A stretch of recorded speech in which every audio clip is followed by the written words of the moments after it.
इनके लबे रंगी की निछावर थी कि जिसने और हिदायत नसीब फरमाए। एक ऑडियो सवाल है, उसको डाउनलोड कर लेता हूँ। अस्सलामु अलैकुम वरहमतुल्लाहि वबरकातुहू। हज़रत मेरे दो सवाल हैं, तीन हैं वैसे तो, जैसे कि आपको मालूम है पहला सवाल जो मैंने ग्रुप में भेजा था, और दूसरा ये कि तहज्जुद की नमाज़ में शराइत, तहज्जुद की नमाज़ के लिए शराइत क्या हैं, और तहज्जुद की नमाज़ किस तरह अदा की जाती है, उसमें क्या क्या पढ़ना चाहिए, और कितनी रकातें होती हैं, उसका वक्त क्या होता है। और तीसरा सवाल ये कि किस उम्र में नमाज़ क़ज़ा होना शुरू हो जाती हैं, और क्या कोई हर नमाज में क़ज़ा अदा कर सकता है, जैसे कि लोग कहते हैं कि असर और मगरिब के बीच में क़ज़ा अदा नहीं की जा सकती है। तो इसका जवाब अता फरमाइए जी। और आप मेरे चैनल का नाम लेके सवाल का जवाब दीजिएगा, तो ताकि मेरा चैनल प्रमोट भी हो सके, और इससे लोगों को मेरे चैनल और लिंक भी आप डाल दीजिएगा मेरे चैनल की, ताकि लोगों को ढूंढने में आसानी हो।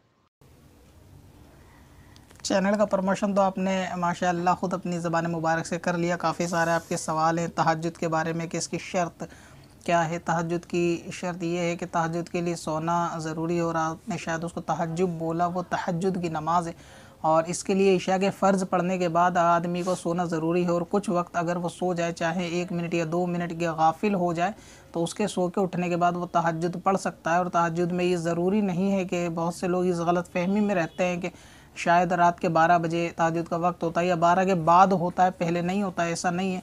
ईशा की नमाज़ पढ़ने के बाद अगर कोई सोया और अब 5 मिनट के बाद भी अगर वो उठ गया, तो वो शख्स तहज्जुद की नमाज़ पढ़ सकता है।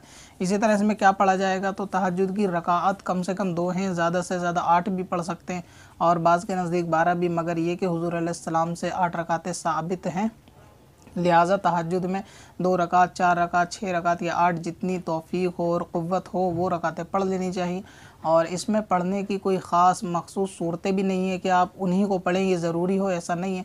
बल्कि जो आपको कुरान पाक पढ़ना आता हो, उतनी सूरतें आप उसमें तहज्जुद में पढ़ सकते हैं।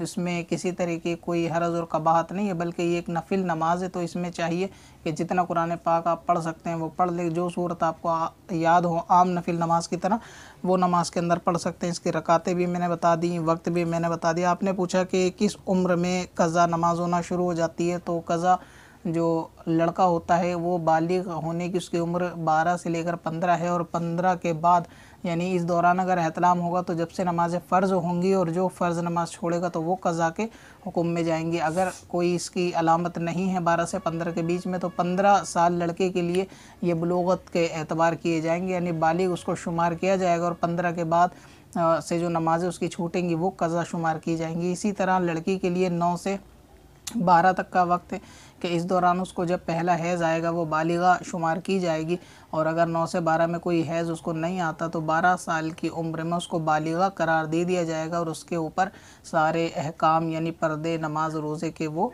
एक्टिव हो जाएंगे, और उस पर उसको अमल करना होगा।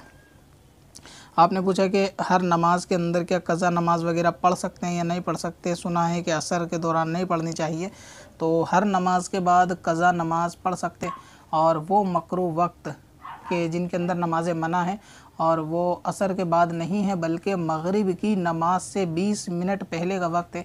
इसकी मिसाल इस तरह समझे कि अगर 6 बजे का वक्त आज मगरिब का है, तो 5:40 से लेकर और 6 बजे तक ये आखिर के 20 मिनट मकरूह होंगे, इसमें क़ज़ा नहीं पढ़ सकते।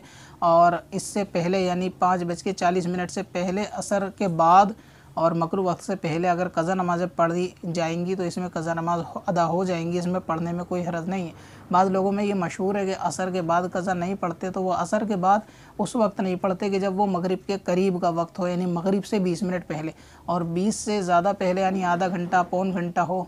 अगर 4:30 बजे असर ख़त्म हो गई तो 4:30 से लेकर 5:30 1 घंटे तक ये असर की नमाज़ क़ज़ा पढ़ सकते हैं, इसमें भी कोई हरज नहीं है। और क़ज़ा नमाज के लिए भी तो तरीक़ेकार है, वो मैंने इस चैनल के ऊपर पहले बता भी रखा है कि क़ज़ा उम्री किस तरह निकालते हैं, कि क़ज़ा नमाज है और उसको अदा किस तरह करते हैं, उसका शॉर्ट तरीका भी मैंने बता रखा है।